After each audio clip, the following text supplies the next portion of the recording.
Hello,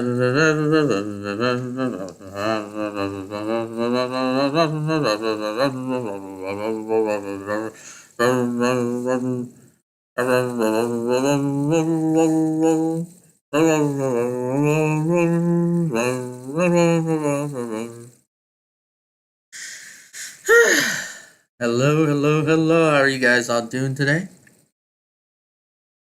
So, how are you guys doing? Okay. What was I thinking? I don't know. It was something, but now it's eluded me, like most things do. Man. Hmm. I am absolutely fine. Don't worry about me. Totally, did not oversleep. Had nothing to do with staying up until, what was it, 2, 3 in the morning? With yesterday's stream with Endless Space 2, which is Michael and me, which was pretty fun. If you haven't seen that and you don't have anything to do for 4 hours, go check it out.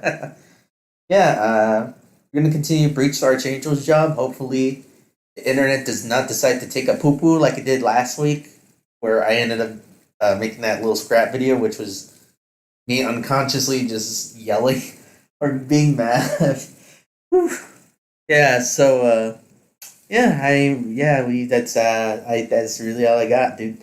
So let's kick things off, shall we? I think I ended up missing a couple pages because the stream ended up shorting out.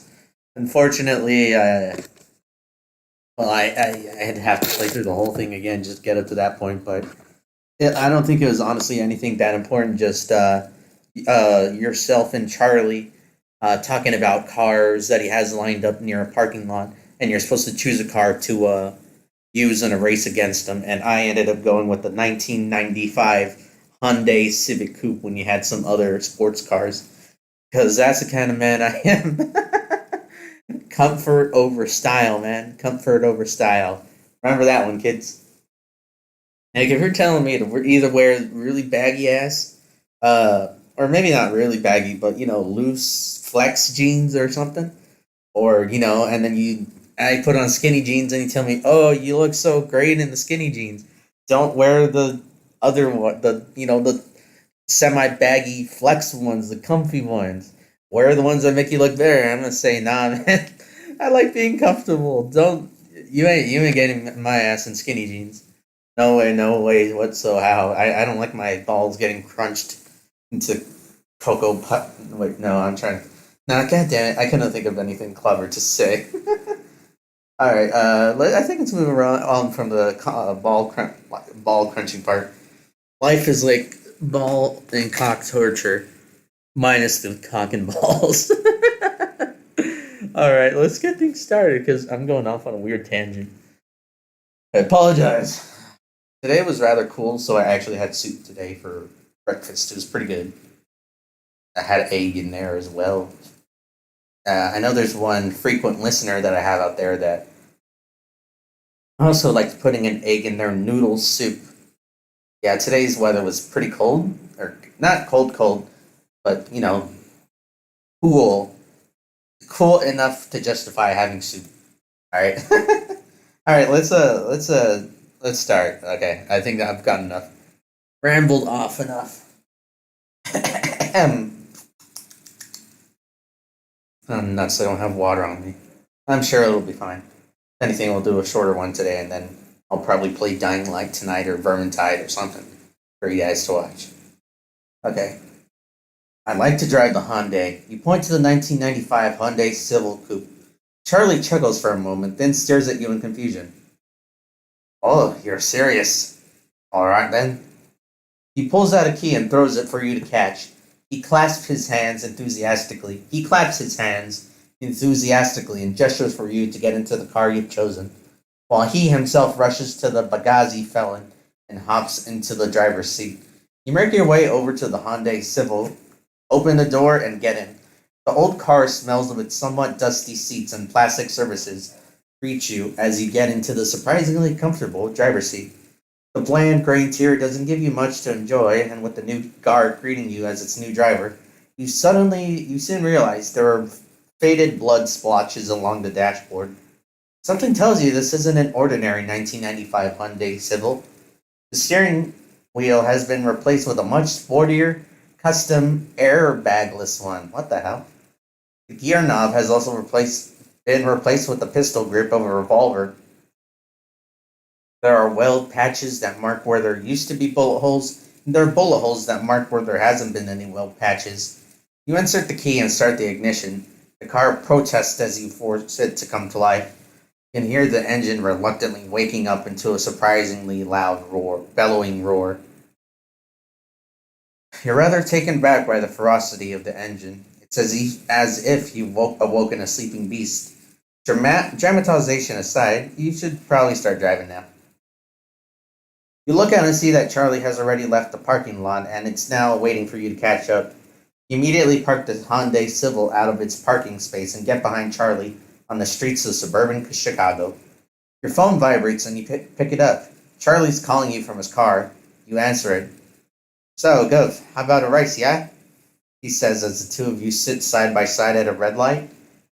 We go from here through downtown to Lakefront Trail and Lincoln Park. How's that? Don't worry, boss. I'll go easy on you, he says with a confident chuckle. What about the cops? I called Greg for a favor. The bullies are a bit occupied at this hour. You hear him chuckling in excitement as he waits for the green light to come on. You put the phone on speaker and set it down in the cup holder. Hopefully it won't fly out and hit you in the face. Or worse, fly out of the window. You grip the steering wheel, and as soon as the red light vanishes and the green light flashes on, you stomp the pedal and thrust it into first gear. The car jumps forward, and the tires skid across the asphalt as you and Charlie effectively drag race down the street, passing intersection after intersection. In a straight line, your vehicle is no match for Charlie's Benghazi Felon, but soon you find that you're about to head into a T intersection and you'll have to turn left soon. As soon as Charlie slows down before the turn, you have a chance to either risk going around the corner at speed and overtake him, or play it safe and follow behind him. No one got anywhere good by playing it safe. Speed through the corner, try to overtake him. You slightly ease on the brakes, but continue to speed through the corner beside Charlie, trying your best to overtake him as you desperately keep the car under control.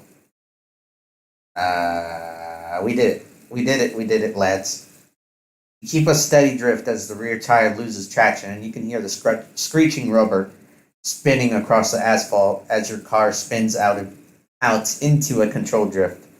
You turn the corner beside Charlie at high speed before you straighten your vehicle and barrel down the road past him. You're rather proud of yourself. You and Charlie speed through the empty intersection and make your way downtown. Soon you find yourself on the busy streets of Chicago. Charlie easily passing car after car as you continue to find street signs to navigate your way to Lincoln Park.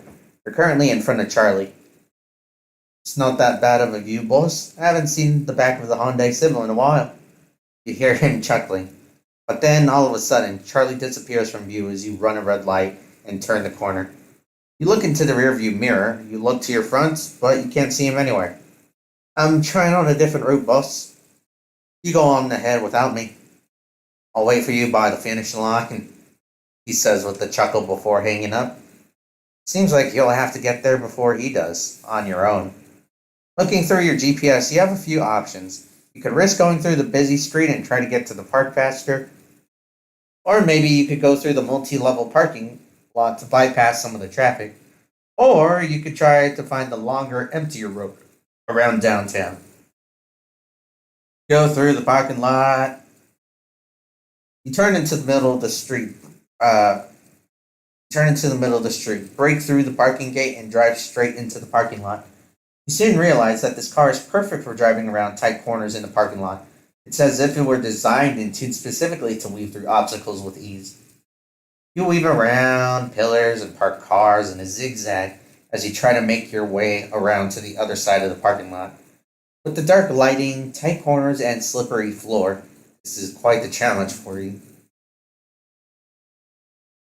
However, you skillfully zigzag your way through the parking lot and even bypass an elderly driver who is about to pull out of his parking space. You soon drive out of the parking lot and onto the streets on the other side. You've definitely saved some time going through. at least a little. You see the entrance to Lincoln Park itself. However, it's currently closed due to construction. You curse yourself and realize there's no other way in from this side. Maybe you could find another way in from another side. Or maybe you could drive onto the beach to get to the lakefront trail. Or perhaps you could try to talk your way through the construction site. Let's drive through the beach. Drive through the beach. I wasn't even aware Chicago had a beach. You drive off the main road and onto the sidewalk along the beach. You drive down the paved sidewalk for a while until you're forced to go onto the sand. Your Hyundai Civic roars as its tires sink into the sand. The car barrels through the beach like it's nothing. This car doesn't seem to mind any obstacle you put it through. You honk your horn and as sunbathers get up and dash out of the way, accidentally run over a picnic basket. Okay. You carefully and speedily weave around sunbathing chairs and umbrellas. You save some time going through the beach, but the car's gonna need one hell of a cleanup. However, you soon find your way back onto the paved road, and then finally onto Lakefront Trail beside Lincoln Park. Lakefront Trail, Lincoln Park. You drive along Lakefront Trail with the beach on one side and beautiful Lincoln Park on the other. It's quite the relaxing scenery after an episode of fast-paced driving. You can smell the sandy beach and the sea water splashing against the pier. As you're driving along the beach, you find no sign of Charlie's super sports car. So you park by the road, then hop out and sit in front of your Hyundai Civic.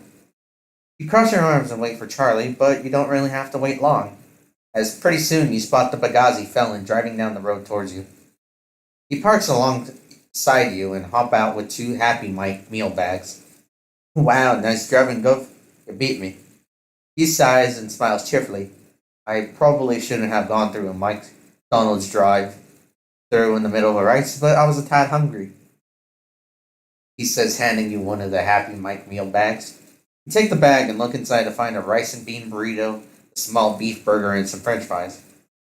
I know the sun hasn't set yet, but at least we can look at the sea. Charlie says he invites you to come sit on the hood of his car. That's not the sea, that's Lake Michigan. You correct him. Oh, well, it's beautiful. He shrugs as he hops into the hood of his Benghazi felon, and you walk over and take a seat next to him. You feel your stomach grumbling a bit, so you open your Happy Mike meal and start eating with Charlie. There's a moment of silence as the two of you eat and watch the calm water in front of you. Then Charlie says, I'm scared. You're rather taken back by the statement, but he explains. Look, there's a race coming soon, and I don't know the city very well. I actually got lost on the way here, and I had to ask for directions. He chuckles nervously. You have the sudden realization that Charlie had time to go through a McDonald's drive-thru, order two Happy Mike meals, get lost, ask for directions, and still got here mere moments after you did. Gabriel wasn't kidding when he said that Charlie's the fastest driver in the Archangels. How'd you get here so fast? You ask.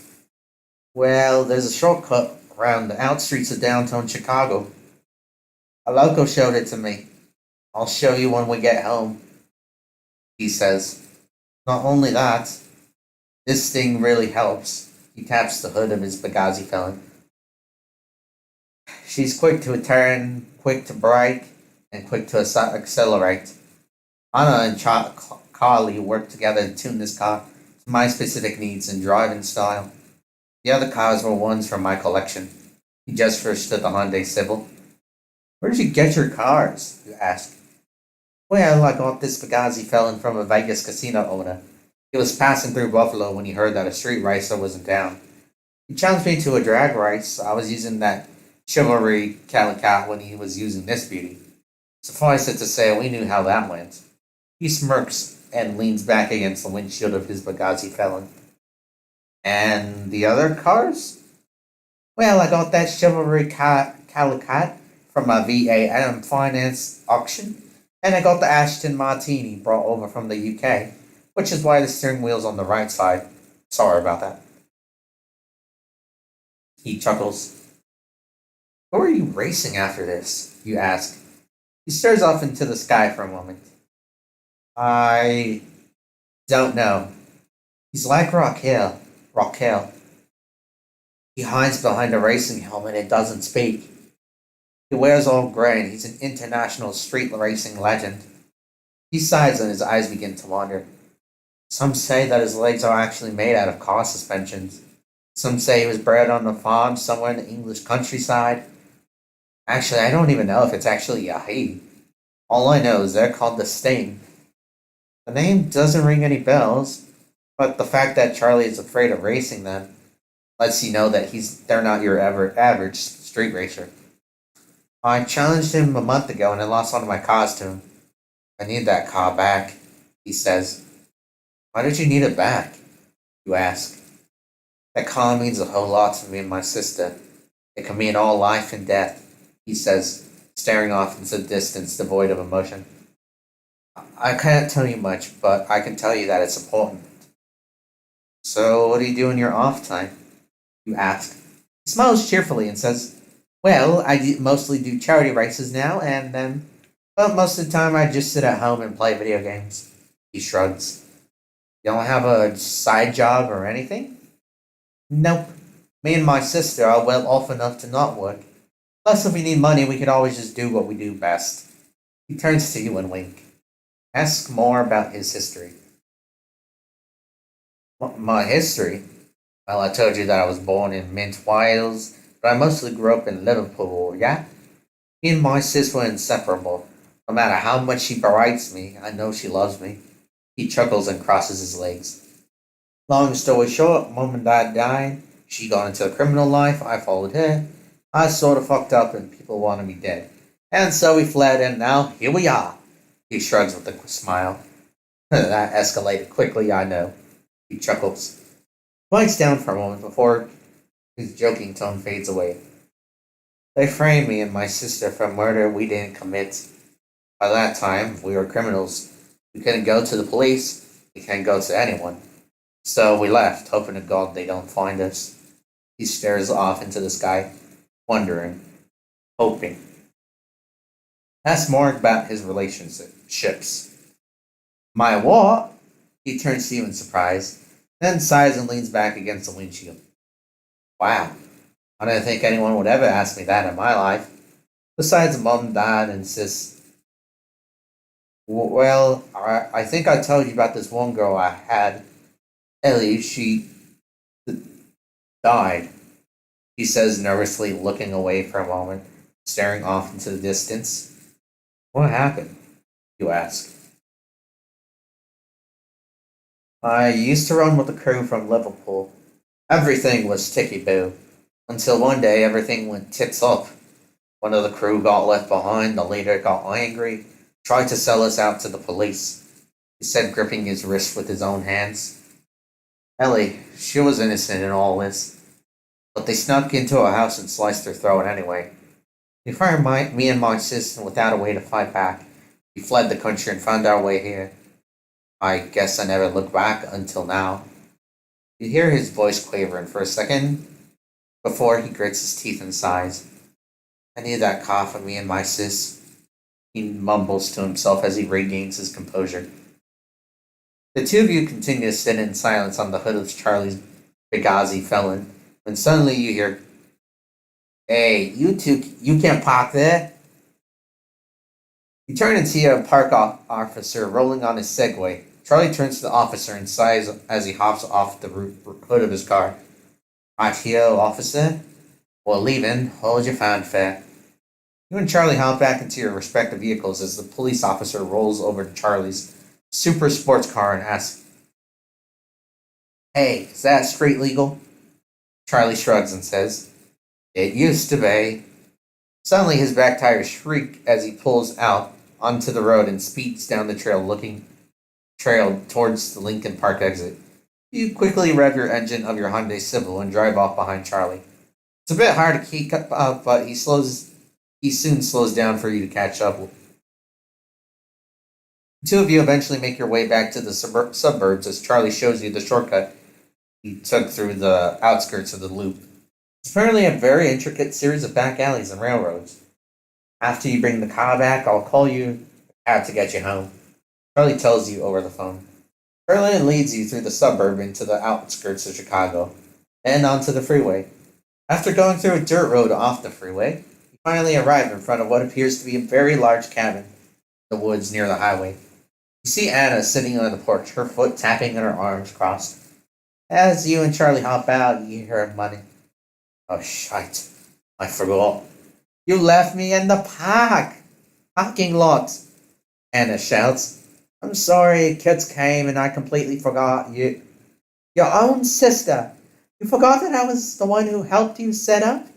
Next time next time get some other what the hell is that?" I think there's a spelling error, but I can't make out what the hell it is. It's FFWL. I don't know. I don't know if that's a word. I don't know. Okay. Your own sister. You forgot that I was the one who helped you set up? Next time, get some other fool to bring your bloody damn cars. She throws her hands in the air and storms off into the cabin. But sis, piss off. Anna shuts the door behind her and so hard the birds sitting near the front porch fly off to safety. Charlie sighs and looks at you. On second thought, I think I should drive you home. He chuckles nervously. And with that, Charlie drives you home in his Benghazi Felon. The two of you say your goodbyes and he apologizes for the inconvenience before driving back to face the wrath of his sister. Currently 8:15. What would you like to do? Hang out with one of the crew members, the last one, Edwin. Hey, Edwin, you call out to him.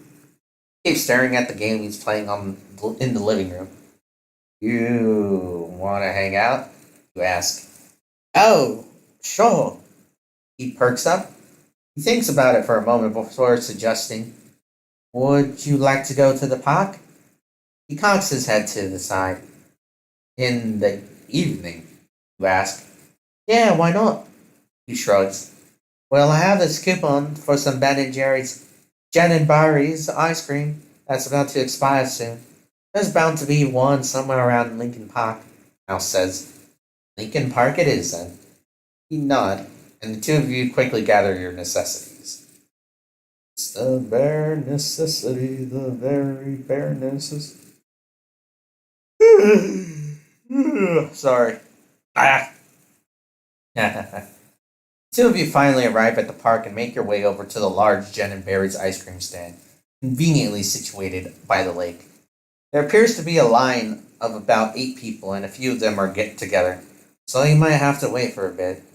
You and Mouse wait in the back, and pretty soon a few more people appear and line up behind you. It takes a few minutes before you finally come up to the vendor himself. Hello, welcome to Jen and Barry's. How would you like your ice cream? The vendor cheerfully says that he prepares an ice cream cup. Look over at the flavors of ice cream and take your pick. Yeah, I'm always a vanilla kind of guy. So we'll roll with vanilla. The vendor nods at your order and goes to scoop up your vanilla ice cream before handing it over to you. He looks over to Mouse and says, So, what'll it be, little boy? Mouse stares at him for a few moments before saying, I'm 23. I like the bubblegum and cotton candy, please. He pouts and crosses his arms in front of him. Give me the adult cone. He points out just as the vendor was about to pick up the smaller kid's cone. The vendor nods apologetically and scoops up Mouse's ice cream as Mouse pulls out a coupon and puts it on the counter. The vendor hands him his cone and counts everything up with the coupon. With the coupon, that'll be $4.99. Pay for it. You dig into your pocket, pull out a $5 bill, and toss it onto the counter. The vendor takes it and puts it in the register as you and Mouse take the receipt and walk away. Please, come again. The vendor cries out as Mouse crumples the receipt and throws it on the ground. That's littering, goddammit. Don't litter. Don't be an ass. Crumples the receipt and throws it on the ground before stepping on it angrily, licking his bubblegum and cotton candy ice cream. Sure thing, Mouse shouts before grumbling quietly under his breath. A daft prick. The two of you eat your ice cream as you travel down the paved walkway along the rowing lagoon. Do I seriously look like I'm a child? Mouse asks, looking at you in his bright blue hoodie and black rugby shorts. and holding a rainbow of ice cream. He's 5'1" and has the face of someone way younger than 23. Uh, that's just not our head. That's bullshit. I'm 23. He protests and pouts through his rainbow ice cream. Though honestly, I'm kind of used to being called a kid. He sighs and shrugs. Mine's of the time I spent secondary school. He chuckles. Remember that Mouse didn't exactly grow in height since high school. He might not have been the tallest person in class, but he was definitely the smartest when it came to getting out of trouble. Remember when I had to clear your records to help you graduate? Mouse asks. You remember it clearly. The two of you were friends, and you'd been accused by a teacher of breaking open a vending machine and letting out all the other kids pick it clean. You never told me whether or not you did it. Did you? He asked cautiously. Did you? Yeah, I broke the vending machine. Have you seen how crappy the vending machines are that the students have? The teachers have awesome ones in their teachers' lounge. It's bullshit. Mouse giggles. That was absolutely brilliant. I got a free bag of chips from that. He looks at you and raises the ice cream cone in salute. Thank you, kids. Yeah, back in my high school, all the students had like mediocre stuff in the vending machines. Like it was just regular Powerade. No Gatorade, just the off-brand stuff like Powerade, Power. I think I can't remember what the hell else there was besides Powerade. We didn't have soda. We didn't have brisk. All we had was a bunch of goddamn Powerade. And God, I'm trying to remember, but we didn't have bags of chips either. No, the ones we had were these really crappy chip bags that were like kettle cooked, but they were so bland they didn't taste like anything. All you could taste was that normal ass potato chip, and even if you got something that wasn't normal potato chips, it still tasted like normal potato chips. God, it was so dry. Jesus, felt like I was back in the Civil War eating hardtack. God, damn, dude. And teachers had regular ass drinks, brisk. Your assortments of sodas. They had Twix. They had sandwiches. Like, damn, dude, that's where all the better budget went. Ugh. All right, let's pick things up. I'm talking too much about vending machines. It was an injustice, I tell you, an injustice. This is democracy manifest. Okay, back on track. The two of you go on to talk about how far you've come since high school, from friends to partners in crime, the big leap from small time criminal to big time heister, and taking part of organized crime has really forced you and Mouse to adjust. The two of you have grown wiser and, most importantly, richer. The condo the Archangels gave you was 4 times as large as your previous safe house back in New York. Usually, a single job with the local crews back in New York would bring in enough to pay for rent, food, and to bribe your landlady to keep quiet about your work schedule. Well, one job with the Archangels, and you have enough to buy new weapons from Greg's Glorious Good. You don't even have to pay rent or bribe any landlords or landladies. The Archangels have really given you a step up in life. The two of you continue to discreetly talk about the criminal life and how different it is working with local crews than a real criminal organization. As you're walking down the path, you hear a loud scream for help. In the distance in front of you, where you can see a woman on the ground screaming, "Thief!" She's trying to get back up, and another woman is stumbling straight at you with that bag clutched against her chest in one hand and a pistol in the other. You've just witnessed a robbery with no other paths leading anywhere. The robber is running straight towards you. She signals you to move out of the way with her pistol. She's wearing a black leather jacket with a hoodie beneath it. She doesn't look like any Archangel you know of. The robber's coming straight at you, and you feel Mouse's grip on your arm tighten as he moves aside. What would you like to do? Kick her as she passes. You step to the side for a moment and let her pass, but as soon as she's close, you reel back and send a massive kick to the side of her stomach. Got him. Your foot lands into her sides and you knock her to the ground. She rolls and slides to a stop, grunting in pain as she yells at you, Jackass! You watch as the security guards that appear out of nowhere rush over to her and pile in on her, pressing their knee in her back as she groans in pain. They quickly put handcuffs on her and call the police. You feel Mouse tugging on your leather jacket as he says, we should get out of here. You agree. The two of you continue walking and eventually make your way out of the park. That was absolutely bonkers, watching that happen, Mouse says as he finishes his ice cream.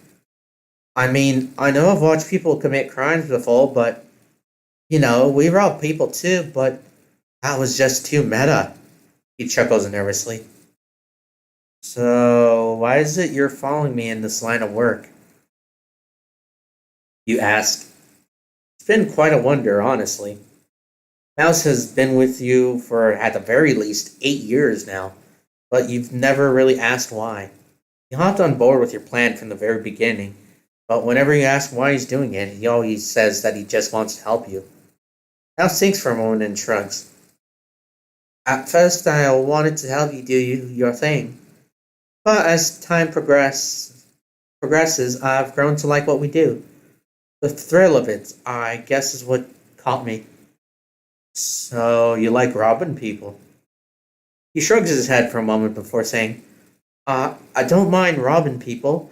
I have no real interest in it, but the thrill of testing myself and continuing to put my skill to use is rather hot racing. At times, too hot racing. He chuckles nervously. Else has been known to have anxiety attacks, and the fact that he's in this line of work is quite the surprise. But it's true. He's been trying his best to quiet down his anxiety and nervousness the more you've worked with him. Would you ever rob someone yourself? You ask. If they deserved it, sure. How would you say that they deserved it? Well, you know how sometimes bad things happen to good people and good things happen to bad people? He looks at you curiously, not in acknowledgement. That's reality. Bad things happen to good people almost all the time. Well, for once, I'd like to be the bad thing that happens to bad people. He smirks and he walks alongside you. With your help, that can be achieved. Though it's true that Mouse has never been the one to personally rob someone of their belongings, he has been essential in helping you do it. What was your life before I met you? You ask. Dull and frustrating mostly, he sighs. I told you that growing up in East London wasn't the best environment as an orphan. There's not much life that I remember back there, besides running away from people and being accused of things I didn't do. He pauses for a moment, then turns to you. They soon found out that I had a relative here in the US, and they sent me here to live with them. When I got here, it turns out my relative was just an uncle who wanted some child support money. When he died, I was sent off to foster care, sent to school, and that's where I met you. He shrugs. Mouse really talks about his past, and you get the feeling that he doesn't really like to. But since you first met him, he's mostly been smiles and sunshine, up until your first job with him. The two of you finally make your way out of the park, and Mouse looks to you with a smile and says, I've had my ice cream, and I'm happy. Let's go back to the apartment. He finishes his ice cream as you go ahead and call a taxi. The two of you make your way back home, and Mouse immediately gets to the couch, sighing in relief as he stretches. I need to take a bath. He sighs as he gets up from the couch and walks over to the bathroom. The sky is dark and the street outside begins to quiet down, so you decide to go to sleep. You walk to your bed and go to sleep for the night. Nothing eventful happens, and you eventually fall asleep. One day before the heist. Alright, give me a sec. I'm just gonna go grab my water.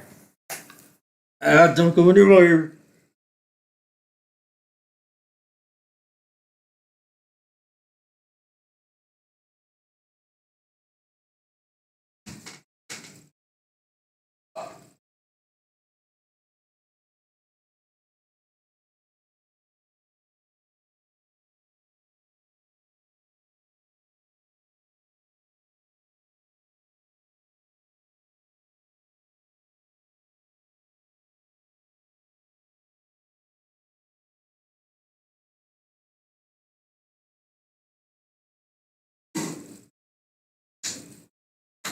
Sorry, still trying to find a water bottle. I know there's one somewhere. Got it.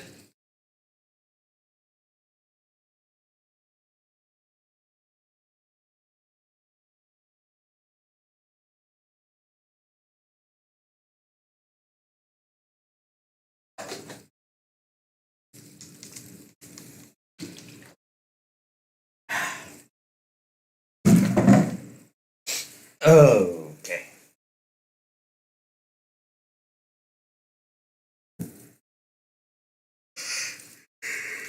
Hmm. Uh. Oh. Boy. Aye. All right. The morning breeze wakes you up, and your eyes open slowly. You leave the bed and take the brisk shower, and you get yourself dressed in your leather jacket and jeans.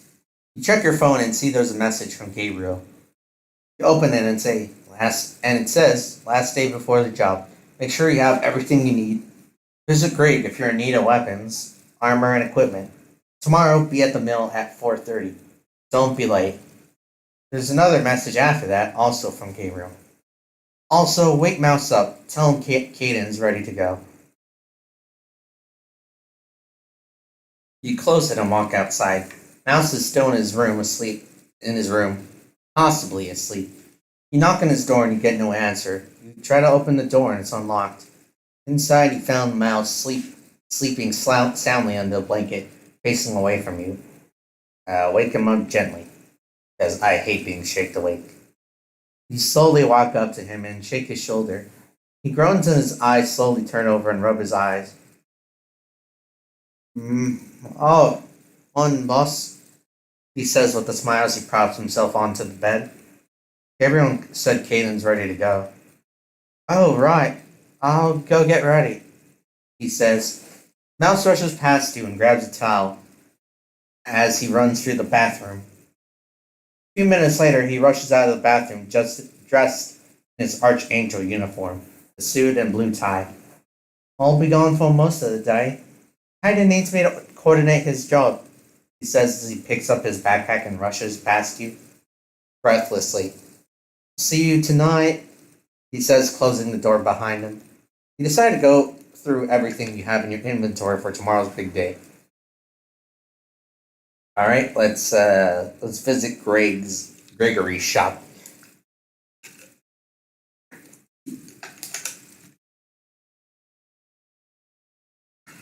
Add attachments to our weapons. Buy more ammunition slots, even though we'll probably never use it. But whatever. You arrive at Greg's shop as usual, and you walk into the basement. Father Murdoch catches you out of the corner of his eye. His eye as he's writing a few things on a manifest. He turns and says, "Welcome back." He stares at your weapon for a few seconds before saying, "So you're pretty attached to that thing. What's its name?" "It doesn't have a name," you reply. "Really? Hmm." He thinks to himself. "Well, we have an engraving artist if you like to name it. He can engrave the name right onto it. Free of charge. I'll even let you color it. In the meanwhile, feel free to pause my glorious goods." He spreads his arms apart for an imaginary fanfare that was most likely never come. Let's go with armor and clothes. Tops. Let's go for a Letterman jacket as opposed to a leather jacket. Okay. I don't think. I think we just have regular jeans, not skinny jeans. So that's cool. Equipment. Of course, we buy a small medical pouch. Buy as many lockpicks and zip ties as we can, because we end up using those a lot on missions. Weapons. Let's go with accessories, primary stock.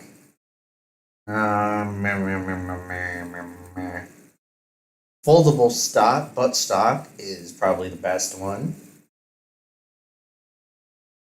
In case you're reading along and you want to choose your own, I'm just giving recommendation. Low magnification scope. Attachment is definitely folding bipod. Barrel of the gun should probably be a regular long barrel. Yep. Muzzle is a muzzle brake because you don't want your shoulder to go out. And the magazine, of course, gets to be an extended mag. And that's for our AR-15. For the secondary, I don't even remember what it is. I think it's pistol. Holographic sight. Interesting. I found it weird when I realized that some sights required batteries. Attachments on this one is just a laser sight. Muzzle is also a muzzle brake.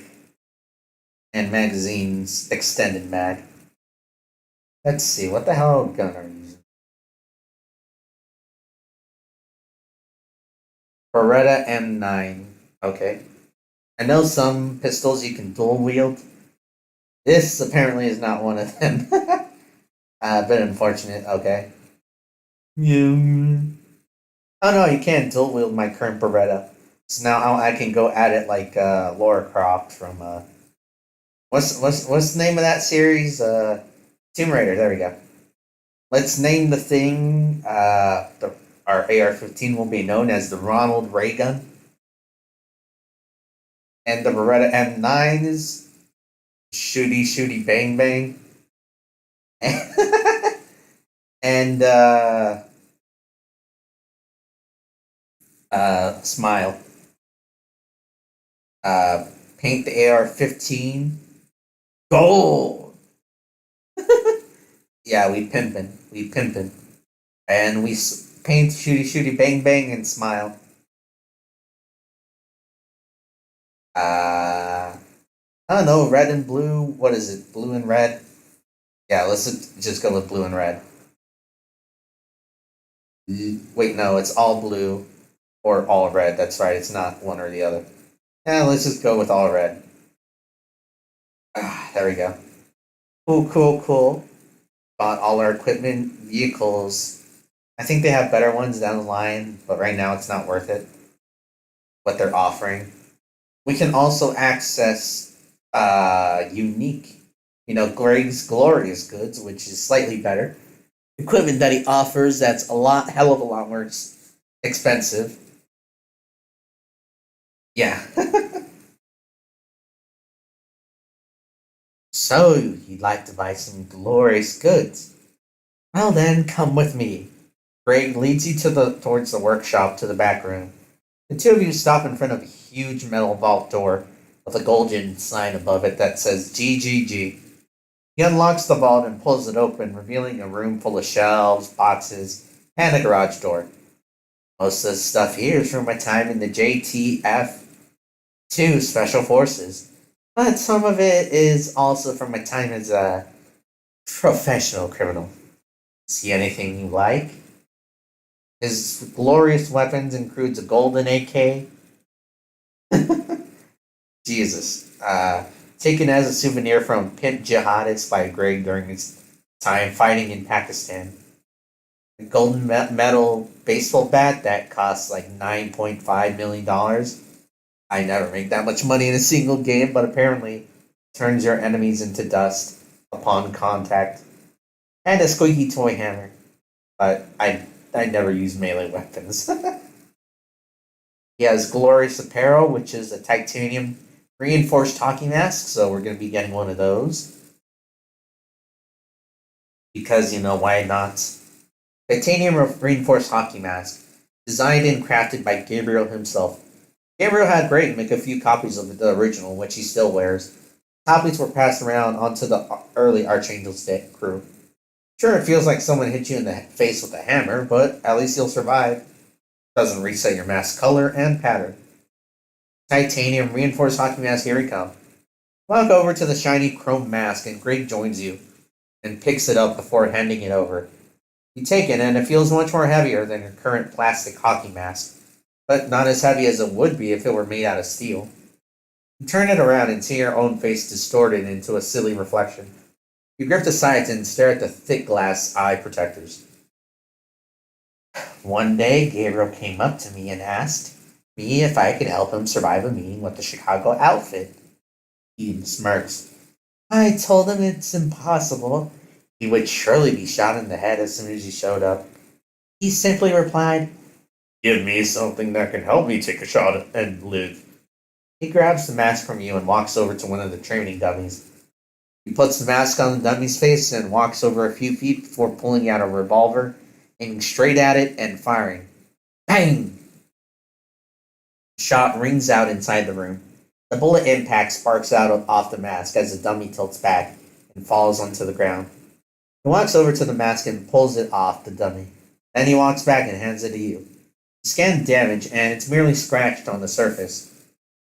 It can withstand up to 5.56 millimeters pretty easily. It could probably take a shot from a .308, but I wouldn't count on it after the first hit. You rub your thumb over the mark where the bullet ricocheted off, scraping off some of the lead from the chrome finish on the mask. We can repaint it to fit your current mask, so don't worry about having it look like a walking mirror. Are you sure you want to buy this? Absolutely. Thank you for your first ever purchase from Glorious Goods. He reaches into one of his pockets and pulls out a shiny platinum chip. He flicks it over to you and you catch it. You look at the chip. On one side, it's Greg's smirking face engraved, and on the other is GGG in bold letters. Greg walks you over to a closet and opens the door, revealing. Oh, never mind.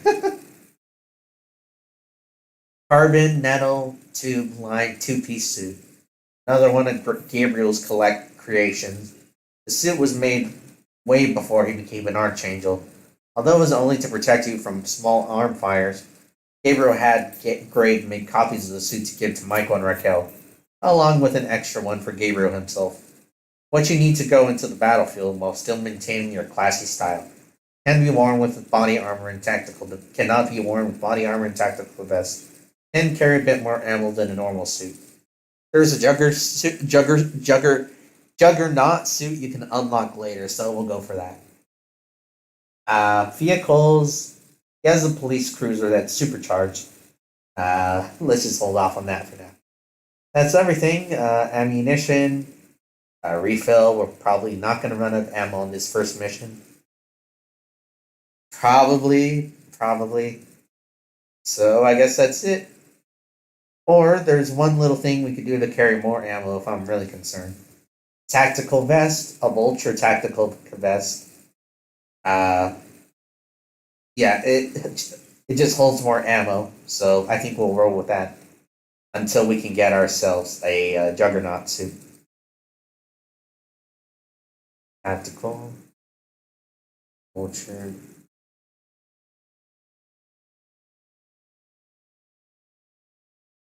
All right, ammunition refill.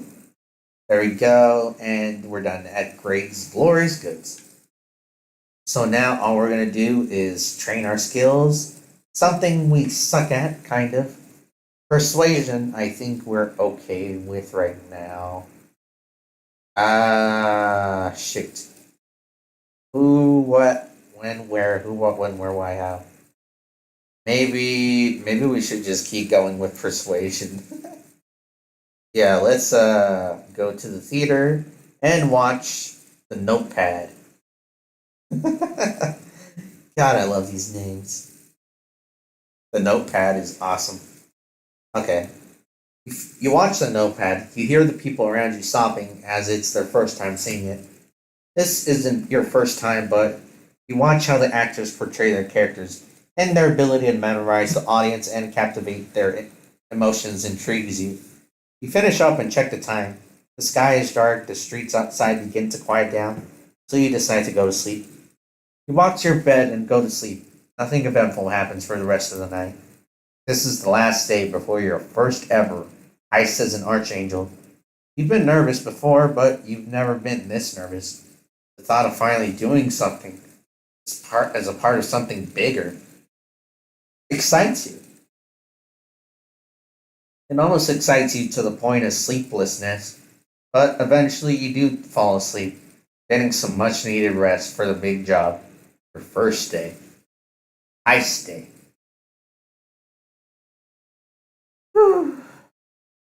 Chapter 2, Part 2, Velvet Cuts. Your first heist day, although it'll be a few hours, before you actually get to see some action. Gabriel told you to come to the mill at 4:30, so you and Mouse spend the hours beforehand getting ready. As the hour grows closer, the two of you take a bath, one after another. Then you get yourselves dressed.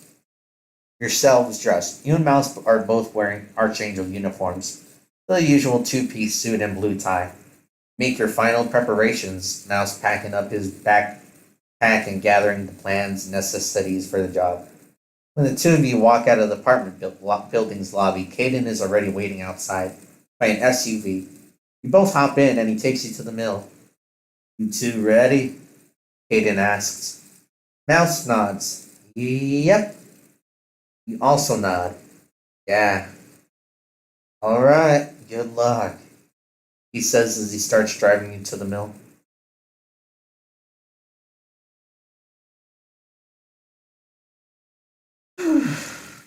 Christ. The mill, 4:22 p.m. It's broad daylight and the sun is somewhere above the horizon. It's a good day for a heist. You're standing in the middle of the loading bay of the mill, where you previously planned the job.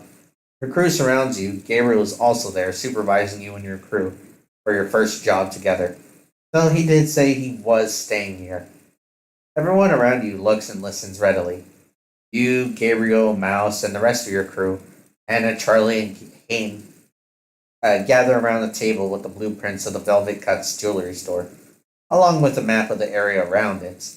Gabriel supervises as you and Mouse explain the plan. Alright, I'll go through the plan once more, you say. You drive up in front of the store, get out, and rush inside. You look to Anna and say, Anna, you break into the security room and rush in as soon as you can. Typo. You look over to Mouse before purging the CCTV and dealing with the alarms. While that's going on, Mouse continues. Looks to Hayne and says, Hayne will subdue and tie up the 3 security guards.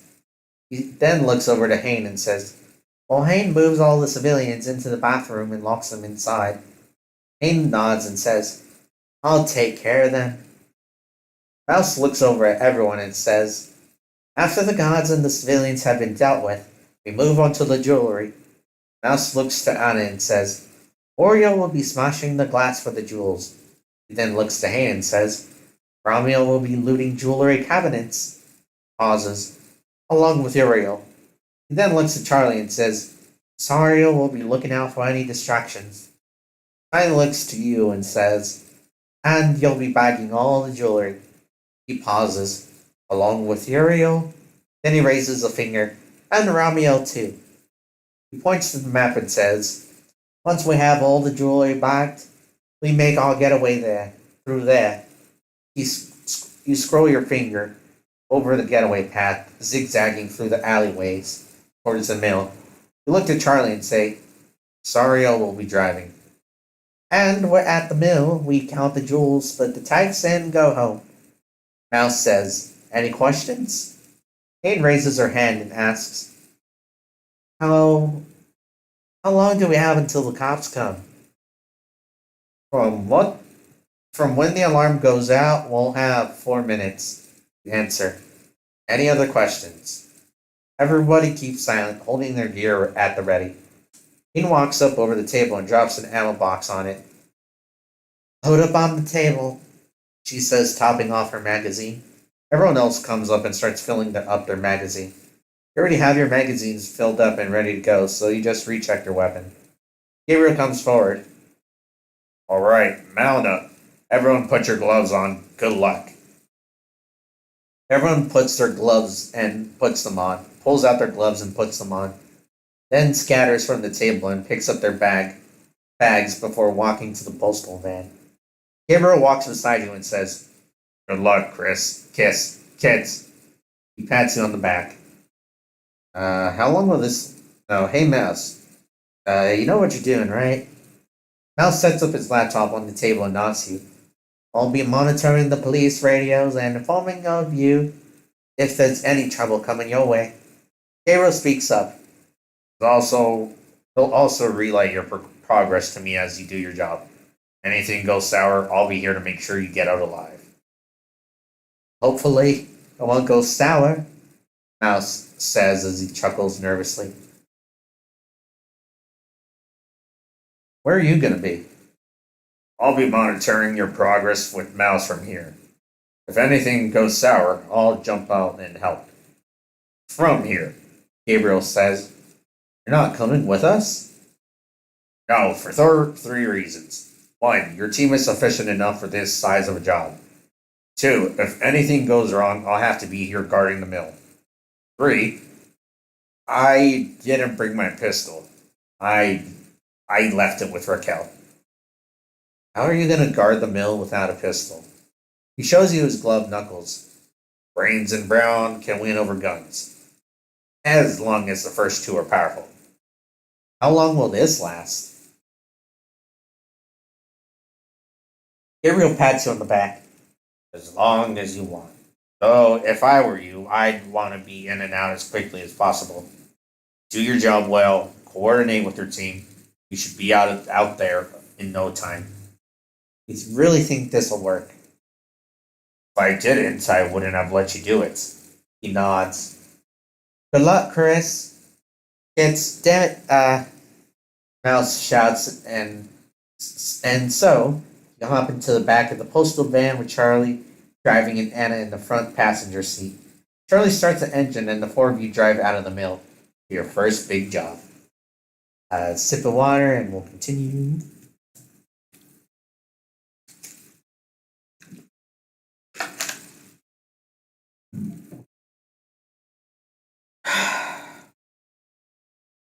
It takes quite a while to get into downtown Chicago. Find yourself staring at a bright blue sky. Find the wind splash against your face as you roll down the window. You smell the unique breeze of the post-rain atmosphere. What a beautiful day for a heist. In the middle of the trip, Mouse's voice comes over the radio. Kids, you're half an hour away. Gabriel says to check your gear. Right. Gabriel told you at the mill that before reaching the objective, everyone should check their gear, making sure everything is in order. Usually it's Gabriel who calls it. Now you get to give the order. We're half an hour away. Check your gear. Everyone starts pulling out their secondary weapons, making sure they're all loaded. Anna and Hayne check their primary weapons while Charlie focuses on driving. Next, everyone checks their gear. This is the first time you've seen everyone in full heist gear. Hayne attaches a suppressor to her Walther E99. She inserts a fresh magazine and chambers a round into her pistol before holstering it. She grabs her Diamaco C782, which she loves very much, and checks the chamber before loading a fresh magazine and chambering a round. Emma goes into her tactical backpack and pulls out what seems to be an axe? No, wait. A hammer? Wait, is that a crowbar at the other end? It's, an axe, hammer, crowbar. She attaches it to the strap on her backpack. She also takes out a plasma cutter and checks it out before putting it back in. She then takes her LA5A2 rifle from inside her backpack, checks the chamber, and inserts a fresh magazine, chambering around before slinging it over her back. Charlie checks the fuel gauge, and he's too busy focusing on the sparsely lit road in Chicago to check his weapon. Anna picks up Charlie's MP5K and checks for him. Thanks, sis, Charlie says. Shut up and focus on the road, his sister coldly replies. You're welcome. He puts his submachine gun back. You check your shooty bang bang and smile. Your two Beretta M9 pistols, counting a total of 8 magazines. Make sure there's a round in the chamber ready to fire. You holster the two Beretta M9 behind you. Check your ROM with ray gun, the AR-15. Count a total of 6 magazines. Check the integrity of your Vulture tactical vest, tapping in and making sure it fits snugly under your suit. You have 5 lockpicks. You have 15 zip ties, two uses of your first aid kit. Eventually, the rest of your team is ready, and you finally arrive at the location, right on time. Alright, codenames from here on out. Game face on. And with that, everyone flips their mask down, showing their game faces. Anna, as Zuriel pulls her white mask over with the red cross down, she looks at her brother Charlie, who's Sariel. He's still focused on driving, but seeing her look, he pulls down his red mask with the white cross. Thanks, sis. Oriel. Thanks, Ariel. Thanks, Ariel. You're welcome, Sariel. And as Ramiel looks at you and nods before pulling down her black mask with the red skull in it. You're now their Raphael, their captain. You stare at your own bloody white mask with a broken heart before putting it on. This is your first job as an Archangel. Good luck! Velvet Cuts, downtown Chicago, 4:58 p.m. With Velvet Cuts coming into view, the team prepares itself. Sariel rolls up in front of the jewelry store and parks the postal van right in front of the front main door. Everyone except Sariel hops out in sync and quickly makes their way toward the front door. Ramiel goes in first, with Uriel following her. And finally, you going in after them. As you walk through, you can see that half of the crowd is busy with whatever it is they're looking at, conversing with the clerics and doing their own thing, while the other half turns to you and their eyes widen in shock. Everyone, hands up. We're here for the jewelry, not your stupidity. You don't want to be known as the failed local hero. You got shot in the face trying to stop an armed robber. Romeo shouts, waving her rifle menacingly as she enters the room. Part of the crowd bursts into a state of controlled panic as the rest realize what's going on and try to stay calm as they nervously raise their hand. The security guards are taken by surprise as your crew enters the shop, but one of them quickly tries to pull out of his gun. Romeo quickly raises her rifle at the guards, shouting, "Hey, hands up before you hurt yourself, dumbass!" The guard freezes and reluctantly moves his hand away from his holstered pistol as Romeo walks up to him, pulls him back, and quickly slams the butt of her rifle into the man's face. You all keep your guns raised at the other two guards in the room as Romeo pulls a zip tie from her tactical vest and begins tying up the guard on the ground. She gets her rifle at another, shouting, "You two, get over here!" The guard nods into submission as he nervously makes his way over to her, hands raised high above his head. "Get down there!" Ramiel grabs him by the collar and throws him to the ground before pulling out another zip tie and applying it onto the guard's wrists. She looks at the last guard, shouting, "Next!" The guard stands there frozen, staring at her. Then one of her hands slowly reaches down to her pistol. Ramiel reaches her rifle at her, shouting, "Do it, bitch! I dare you!" The guard quickly lowers her hand to her pistol out of the holster and lowers her hand to pull her pistol out of the holster. Ramiel's hand leaves the grip of her rifle and grabs onto the grip of her suppressed Walther P99. She pulls it out faster than the guard can pull out hers, and thump thump. Ramiel fires off 2 shots, one missing, the other landing right into the guard's knee. Jesus Christ, ow. Blood sprays from the guard's kneecap as she falls to the ground, groaning in pain. Wouldn't it be screaming? Christ, it's a kneecap. It's gotta hurt like a bitch. Blood sprays from the guard's kneecap as she falls to the floor, groaning in pain. Grandma walks up to her, pistol pointed at her, and says, "Dumbass." She pulls out another zip tie and begins tying her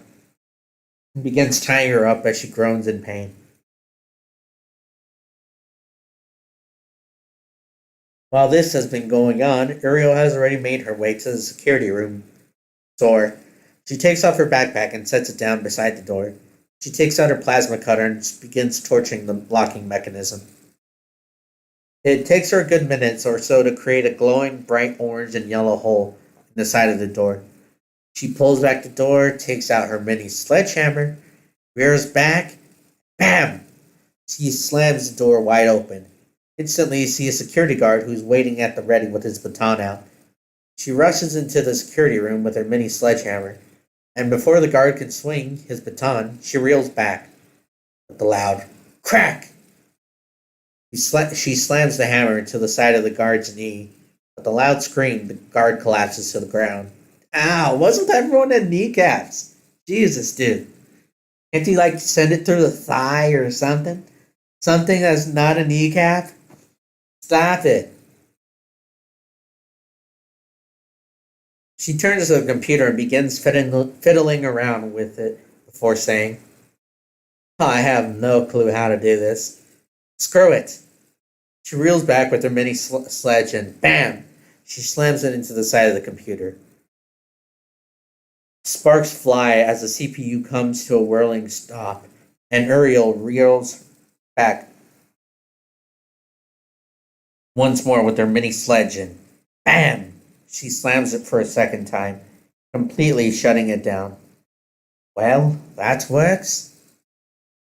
And sure enough, she turns to the hard drives and begins carelessly yanking them out of their plugs, shouting, Silent alarm should be out. Sure enough, Mouse confirms it, saying over the radio, The silent alarm's offline. Offline. You have a few minutes before it comes back up. Ramio quickly turns to the crowd, shouting, All right, everyone to the bathroom now. She points her rifle across the crowd, carefully keeping her finger off the trigger. Everyone quickly and nervously walks over to the bathroom. Some rush in a panic while others go calmly, keeping their hands up high. All except for one, who turns to Ramio and angrily shouts, What's the meaning of this? I pay my monthly tribute? He brazenly glares at her. It's the owner of the place, Rocco Salvatore, as it says on his embroidered name tag on his polo shirt. Shut up! Ramiel reels back with the butt of her rifle and slams it into Rocco's nose. A loud crack! Rocco falls to the floor as blood begins to pour from his nose, and he cries out in agony. We're not the outfit choir, baby. Now crawl to the goddamn toilet! Ramiel shouts, pointing her rifle at him. Rocco reluctantly goes and makes his way to the toilet, raising his right hand in defeat, his left hand still covering his bloody nose, which leaves a trail of blood going to the bathroom. As everyone finally enters the bathroom, Ramiel goes to the janitor, snatches his keys, then closes and locks the door from the outside. Now, if any of you need to pee, go right ahead, she shouts. With everything taken care of, everyone proceeds to their previously set role. Uriel rushes over to the counter and begins smashing the displayed glass with her crowbar, then grabbing the jewels inside and pouring them into the duffel bag. Ramiel immediately starts smashing open the display cases and pouring the jewels into her duffel bag. Uriel looks to Ramiel and says, You get that side, I'll get this side. Sario stays in the getaway vehicle and continues to look both ways down the street, watching for whoever might interfere. You join in, breaking the glass of the jewelry display with the butt of your Ronald ray gun. With Uriel and Sario helping you, you're looting faster than you would have been all by yourself. With everyone except Sario working on the jewelry cases, you soon manage to clear the whole store out of all the jewels. With all the jewelry packed into the duffel bags, you look to everyone and say, All right, store's empty. Raphael? Mouse is calling for you. Mouse here. Good news, no alarms have gone off. They're still in the clear. Make sure you took care of all the guards. I'll let you know if anything happens. You got all the loot already, so if nothing goes wrong, You should be out here before the cops arrive. Thanks for the update. You're welcome, he says cheerfully. Good luck. I'll tell you if anything changes. Mouse out. Saria also decides to chime in. Hey, how's it going in there? Hey, how's it going in there? You'll hear him mumbling through the earpiece. You also hear the faint sound of chewing in the background. Everything alright? He says, asked. He sounds as if he's munching on something. Are you eating something? Yeah, I got hungry and there was a McDonald's cheeseburger in the glove compartment. Hey, that's my cheeseburger! Uriel shouts into her radio. Well, it doesn't have your name on it, Sario says as he continues munching. It says, do not eat in red on the side, she shouts. I don't see any. Oh, wait. I'm colorblind, he says. You better not be halfway through, or I'm gonna shove my crowbar down your throat and yank it out. She angrily scolds her brother. I may have just finished it. You owe me a cheeseburger. Okay, sorry. Is there anyone out there? You're supposed to be on the lookout. Nah. No one's here, just me and the postal van. There was a fly a few minutes ago, but I got it out. Alright? Just keep an eye out. Tell me if you see anything, you tell him. Roger that. Say, any of you smell pizza? Now that you mention it, you do actually smell pizza. You can smell the melted mozzarella and tomato sauce from inside the store. Yeah, is there a pizza joint next door or something? Ah, lads. Sario calls over the radio as he sits in the getaway vehicle, staring down a pizza delivery man outside, shaking in his Dominique's police pizza uniform. Staring through the window in shock, you can see a stack of 4 pizza boxes shaking in his hands as he watches you and your crew. You might want to do something about him. Take care of him persuasively, because everyone's been just taking out kneecaps. Christ, dude. Convince him persuasively. You break from your current position to deal with the pizza guy. You walk to the door and see him frozen in place, looking nervously at you and your crew. How will you go about it? Come over here. We won't hurt you. You call to him, gesturing for him to come into the shop. Alright, works out. The pizza guy looks at you nervously, but then nods and slowly walks over to you. He's clearly scared, as the tower of pizza boxes is nearly toppling over from his shaking hands. He finally comes into the shop, and you gesture for him to put the pizza boxes down onto the counter. The pizza guy stops and stares nervously at you and your crew. His skin is pale, he's sweating hard, his knees look like they're about to give, and his arms are barely holding the pizza boxes up. As he sets the pizza boxes down on the counter, you see his knees finally buckling. His eyes close and you hear a sigh as he faints onto the ground unconscious. You sigh and shake your head, then look at the pile of pizza boxes on the counter. There's a stack of 4 boxes of delicious Dominique's pizza, waiting to be eaten. What will you do? Share it with the crew and the crowd, obviously. Call on your crew and everyone takes turns leaving their post for a few minutes, having someone else keep an eye out while they go and grab a piece of pizza before beginning to distribute it to the crowd. There's a somewhat figuratively healthy variety of Dominique's pizza options for you to choose from. There's a meat lover's pizza, a 5 cheese pizza, a vegetarian pizza, and lastly, the Royal Supreme, a good combination of vegetables and meat.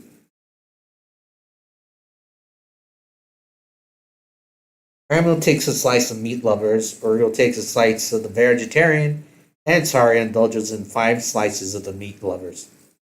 They all enjoy their meal, lifting their masks away from the view of the crowd as they finish their slices and get back to you. Back to work. Would you like to take a bite? Unfortunately, I cannot. I am focused on keeping out. Yes. Ugh. Sorry. It's the kind of tire that sleep won't fix. You walk over to the bathroom, open it, and place the boxes of pizza on the ground. They give you a look of confusion, and some even flash a look of anger. But when they open the boxes and realize it's just pizza, several give you a look of gratitude and start digging in. You close the bathroom door and lock it once again. With everything taken care of, you take some time to study your surroundings. Everyone in your crew appears to be working on their assigned task. They're enjoying their pizza too. Then Mouse chimes in. Boss, are you there? You hear him say, I'm here. What's going on? Gabriel told me to tell you to take more if necessary. There haven't been any alarms triggered, nor have there been any 911 calls yet. So you're in the clear. However, he doesn't recommend staying there any longer than you have to. Looks like you're gonna have to make a choice. Stay here and take more loot, or get the hell out. Alright, thanks for letting me know. Please, Raphael, get out of there alive, Mouse says nervously. You signal to everyone that you have enough and to evacuate ASAP. Make sure you have everything ready, with everyone's weapons loaded and at the ready. Gabriel specifically told you not to use a hostage as a human shield, so you leave the crowd where they are, in the bathroom eating pizza, some still cowering in fear. With no cops around to hold you back, you and your crew hop back into the postal van and drive off, following the predetermined getaway route. Sario drives the van through the zigzags and around the tight corners of downtown Chicago. Sario handles the vehicle naturally, going through the tight alleys easily. He definitely knows what he's doing.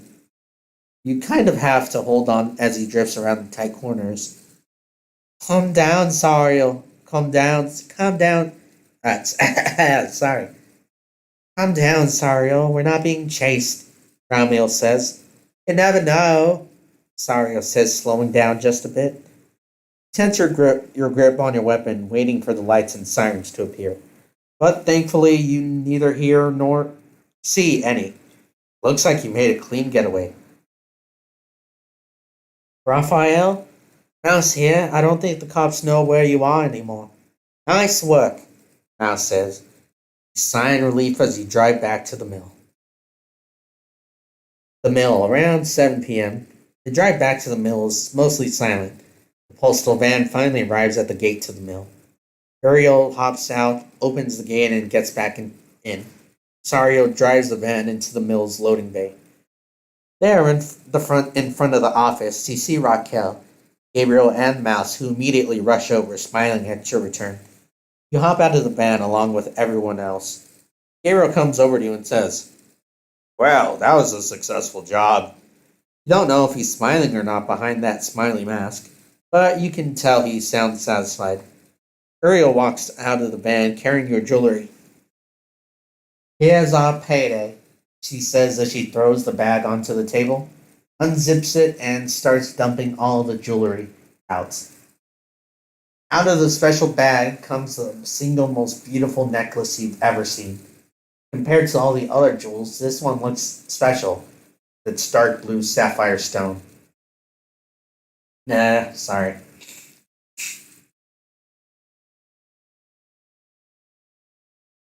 Gabriel walks over and takes it out of the pile, chuckling as he examines it. I can't believe it's found its way back to me. That thing's yours? That thing's yours? Charlie asks. No, it was my sister's. She stole it from the palace of a dictator in Iran. Kept it for a few months before selling it to a black market dealer here in Chicago. Gabriel says. Greg?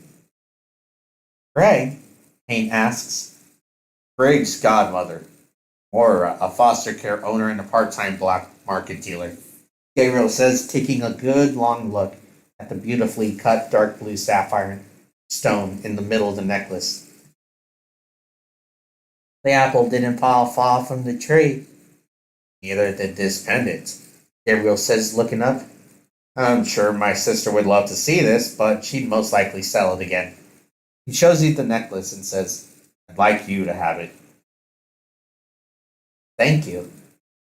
This means a lot. You accept the necklace and examine it. It's beautifully well cut and somewhat mesmerizing. You almost find yourself drawn to it. You put it in your pocket for later. Looks better on you than it would on me. Gabriel chuckles. You okay there, boss? Charlie asks. You're staring at it for a while, Anna says. A while? Only felt like a few seconds to you. Everyone takes off their mask except Gabriel and Raquel as usual. The crew with their masks off are simply normal civilians. Anne is no longer Romeo, Anna is no longer Uriel, and Charlie is no longer Sariel. Anne and Charlie finish putting down their gear before gathering around the table. This mouse uh, hmm, counts up how much he managed to take. Gabriel's standing nearby and he clasps your shoulder and says, This is your first take with the crew. Congratulations. Mouse finishes counting using the calculator on his phone and sets it down and clasps his hands together and says, So, our total take is $263,000 and $263,004. How the hell is it $4? Nice and an even number. Whatever. Gabriel pulls out his own phone and starts calculating. Alright, so I get 10% of it. Everyone else gets the usual takes minus the 10%. Raphael, you get 30%. Anna, you get 25. Payne, 25. Charlie, 20. Charlie perks up. Why am I 20%? Anna looks at him. Didn't you also get 20 last time? Yeah, but I never asked because I only get 20. Payne replies, Because we're the ones in there doing the work. All you have to do is drive the postal van. Anna smacks him on the shoulder. And you also ate my cheeseburger. Ow, I said I was sorry. Charlie says, rubbing his shoulder as he winces in pain. Sorry doesn't make cheeseburgers, does it? Okay, I'll treat you at McDonald's. You better. Charlie sighs. Alright, I'll take 20%. Gabriel looks to you. You are the Raphael here. I'm just telling you what the usual spread is. You get 30, but you can give a bonus of 5% from your take to anyone you choose. Should you choose. Or you can take some from everyone else. It's your call. Gabriel's giving you the option to give, take, or take someone a percentage of your take. Or to take away from someone else. Let's just go 25, 25, 25. Equal partners in this, so give Charlie 5% of my take. Haha, they take that, sis. Charlie smirks at his sister. Yeah, 25, 25, 25 is fair. Gabriel nods. Very well, take your share, get some rest. We'll call you tomorrow. Our plan isn't done yet. He pats you on the back before walking off to Raquel. Have a good night, kids. Mouse walks over to you, cheerfully smiling and hopping with excitement. You did it! Your first job in the Archangels. We did it. We wouldn't have made it without you. Aww. Mouse blushes as you say so. Oh, one more thing. Gabriel shouts from across the area. You might want to come by Briggs' store. He says he has some new stuff for you. You suppose you should, but right now you're exhausted. You and Mouse pack up, gather your gear, and take Caden's SUV back to the apartment. When you arrive back to the apartment, it's 7 in the evening.